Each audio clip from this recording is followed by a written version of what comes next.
Thank you very much for inviting me here, and I'm always very pleased to be in Italy, because when I go around the world talk about waste, I always promote Italy as one of the best countries taking care of the waste, and then people say, what about Naples 5 years ago? And I say, okay, that was the past. Look at the action they're doing now, and look at the future. And when I came here now and I heard what's happening in Milan, I'm even more impressed, and you are doing really good, and I'm very, very impressed by that. And also when you come to Italy, you always be overwhelmed with good food, art, literature, music, architecture, and we heard this morning a former speaking talking about poetry and fairy tales and stuff. And actually in the Recycle Park in Gothenburg in Sweden, I took a poet to the park to spend one day in the park and try to get some poetry done just by looking on waste and stuff like this we had in the park. And I translated this Japanese haiku, which is the form of the poetry, the poem she wrote. So I was thinking of making my international debut today here in Milan by reading it, translated into English. And I think for the translators, if they should translate it into Italian, it will be a tough job. So I try to read it in English for you and see if you understand it, and we'll see how it goes. It goes like this. Prolonged life of an orange umbrella, a green celestial object. Gather everything with cord and batteries, timber decking and leaf. Light torches, acids, spray bottles, glue, life and death. No pianos, thank you. Pesticides, a former wife's shirts and pants. Cookware in steel, who was cooking with them and where is she now? A dream catcher, a Tuesday afternoon in the Recycle Park. Thank you.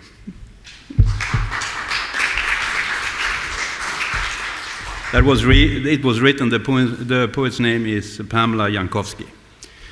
Okay, so this is where I come from, Sweden, and that is the city situated on the map. As you can see, it's the front side of Sweden. This is my city, it's a port city, a fast-growing, sustainable city, I hope. And we are the second largest city and the largest port, and we have car and truck industry mainly, and the population is 525,000, and we have 243,000 households. 80% are living in the flats, and we have 49,000 villas. And this is how we manage it in our city. So we are having picking up in the households the combustible waste and also the biodegradable waste, and a very little part of the bulky waste is picked up at the houses where people are living. Mostly it's smaller parts like packaging and paper and batteries and some hazardous stuff. And we also have these 330 recycle stations because that's for the packaging. We have a producer's responsibility of packaging, so people can take a walk to these recycle stations where they can leave paper, plastic, metal, and glass, whatever it is.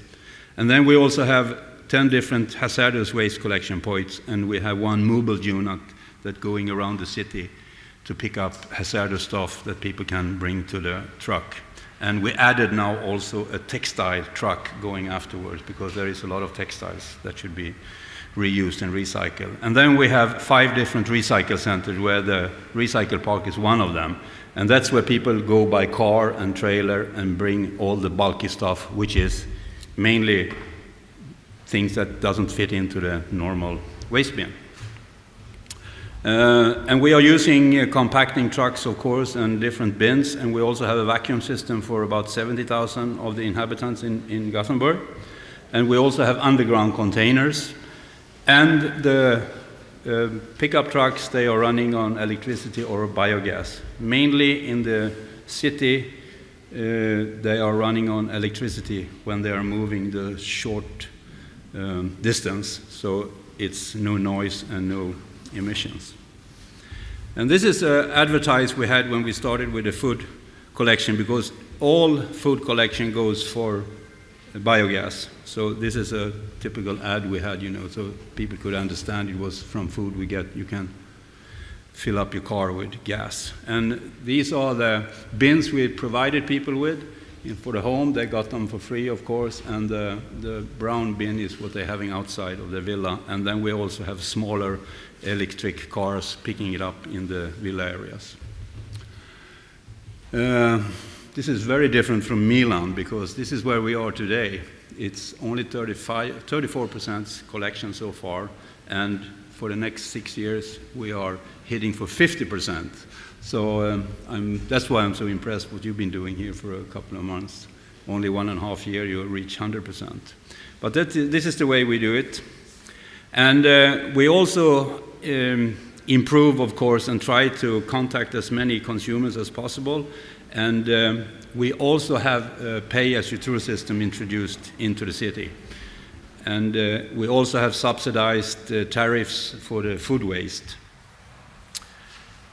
And we also changed, because in Sweden you can choose to pick up the food waste every second week instead of every week. So it's saving also a lot of emissions. And what we are doing actually is that we are working for an environmental correct and sustainable waste management. And this is a very important question to discuss from many different point of views, because it's a crucial choice we have to do. If we are going for incineration or landfill or recycling, reusing and so on. And that's what the fight is about today. Sweden is really the land of incineration as it is now. We are incinerating more than 50% of all the waste. And other countries are, like US, they're putting 90% in the landfill and so on. So this is a very crucial question to discuss for us. And total recycling is a big vision, because waste is a proof that something is wrong in the society. It's a true evidence. It doesn't help if you burn it or if you put it in a landfill. It's not sustainable. So it means that if we have waste, something is made wrong. So we have, as we say from the zero waste movement also, we have to redesign this product so we can reuse it or we can recycle it. Otherwise we can't have a sustainable world. This is the way it looks in Sweden. Landfill is almost nothing, it's less than 1%. Energy recovery is more than 50%. And the recycling of materials is past 32%, and the biological treatment is about 15-17%. And we have to do much better than this. So that's what we are trying to do now in Sweden. The Swedish waste management, they have a zero waste vision. It means that we should go for zero waste, but we don't know the plan really, because we are still building more incineration capacity in Sweden, and so do we do in Europe. Germany also, they are building more. And it means there will be a fight of the fuel, and the fuel is waste. This is the hierarchy we are working for, and where I'm working with the park is, of course, of the reuse step. But we also have to make a more careful and environmental consumption. So that is what we are doing as consumers, and we can also show the power as consumers, because if we don't buy products that we don't like, the company won't sell them. They can't sell them, and that would give them problem, because this is the way it looks in Sweden compared to EU and US when it comes to incineration and landfills. You can see the difference. When it comes to biological treatment, EU and Sweden is a little better than US, and Sweden is a little better as an average for recycling. And what we call for energy recovery, we are world class. This is what EU says, that we should increase recycling 5% every year. So it means, and they also said that landfill and incineration is not the final solution. So we have to increase the recycling programs all over EU, and this is the plan. What they're saying, it should be about 5% every year. In Sweden, it looks like this. You can see the green, the dark green line down there. It's the biological treatment. It's very slow moving upwards. And then we have the material recycling, which is going a little bit faster. And you can see the blue line dropping very, very heavily. That's the landfill. And the one who's rising steep as Mount Everest is incineration, because we did it like this. We had producer's responsibility introduced, and we have a landfill tax introduced, and we had a ban on landfill for combustible materials, and we had a few years later a ban for organic materials. So of course all these materials have to be somewhere else. If it not, could be landfilled. So incineration went up, of course. It's very logical. This is how we work with the waste in Sweden. We have, of course, a national level with the parliament, but also with the EPA.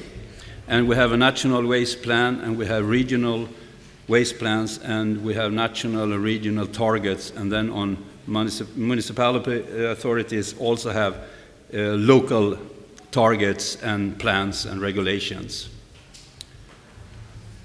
And this is the circle we are working with. We have the household waste and the company's waste, and we are also working with different kind of waste preventions.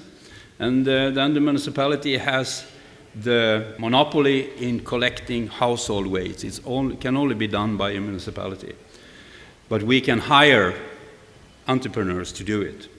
And then we have the recycle centers and stations and curbside collection, and then it goes to recycling and recovery. And in best case, we will have new material and district heating and fertilizers and biogas coming out of it. So that is the circle we are trying to live up to. The key messages and the motivation for having a good cooperation with all the people in the city is that we, as we saw yesterday here today earlier in Milan, was also, of course, the communication is very important, and try to develop as self-instructive system as possible, which is not easy. And of course, feedback programs, which is very important, that what each of you are doing matters. And it's really important that people have that feeling that if I sort, it matters. And if 10,000 sort, it matters even more. And also, of course, emphasize on the waste holders and the responsibility we have, and that they should participate, of course. And this is how we are working now with waste prevention. And we are saying 99% material recycling or energy recovery. So we have now to focus more on waste prevention. And we are doing it by information and knowledge and behavior, different factors. And we also have a very, very long tradition, which is the same all over the world. Second-hand, fly markets, collections, and these things of changing, reusing. This is the original old system we've been working with all over the world, actually. So it's new use, just that we are consuming so much today that we are almost forgetting that we can also take care of these old things. And the largest challenge we have is also international business, because it's a decoupling between generated waste and economic growth. It should not go hand in hand. It should be decoupled, you know. And there are some figures from the World Bank. They had a report released, was called Water Waste, and they say that until 2025, the waste of the world would rise with 72%. So we have a huge challenge coming up to us. And we should not forget that in the Far East, the 50-plus countries in the Far East, there are about 5 billion people, and they only have one dream. They won't consume like we do. So think about that one. This is how we work in Sweden. We have the curbside collection. We have these 630, now it's 650 different recycle centers where people go with the bulky waste. And then we have close to 6,000 sorting stations where people can drop off the packaging of different things. And then we have organic facilities, which is some garden composting and also biodigesters. And we have 32 waste-to-energy plants, also called incinerators, and we have 79 landfills. And that is a typical picture from the recycle center, what people are bringing there. And this is what we're doing. The material goes for recycling new products, and food waste go to biogas and fertilizers, and the combustible waste goes for district heating and electricity. This is a picture of a future recycling facilities, the way it should be built and how we're going to manage it. And this is integrated part of what we call a more holistic system, which is, now we're talking very much about the circular system also, but here you can see there is incineration coming up. So if we don't have any incineration and we don't have any landfill, there is no need for burning or bury if we are trying to go more sustainable and if we are trying to go zero waste.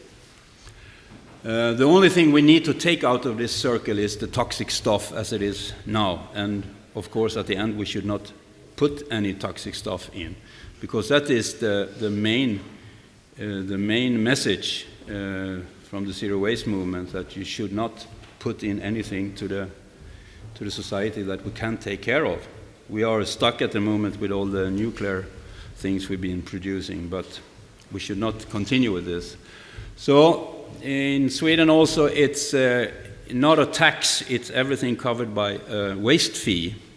And it's a non-profit organization when the municipality is doing it. And we are also allowed to have different tariffs because we can support, like I show you, with the food waste.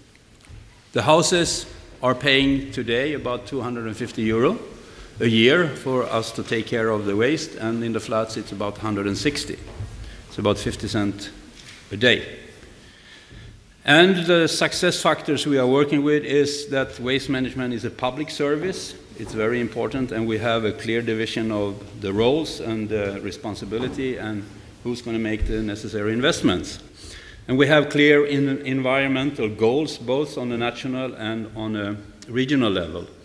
And a lot of cooperation between the different municipalities, of course, and also between public and private sectors. And we are also focusing a lot of communication and public engagement and showing people.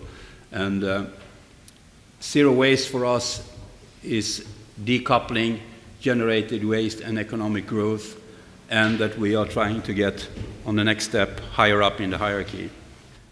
So about reusing, let me just say a few words about why should we have a recycling, reusing, or eco park. It was introduced as a new amusement park for reusers and recyclers, a place where people could go and leave different bulky waste for recycling and reusing. And this is the plant, the way it looks. It's 30,000 square meters. And there is a regular recycle center, the smaller part of the whole park. And there is also a packaging center where you can leave all the packaging. And then we have the sorting station, which I'll come back to. And we have one entrepreneur is only selling construction material, and one is selling the more second-hand stuff. I'll show you this later. And we have a workshop and a food store. And we also used a lot of reused buildings to build the whole park. And it took 13 months to build the whole thing. And this is the sorting station.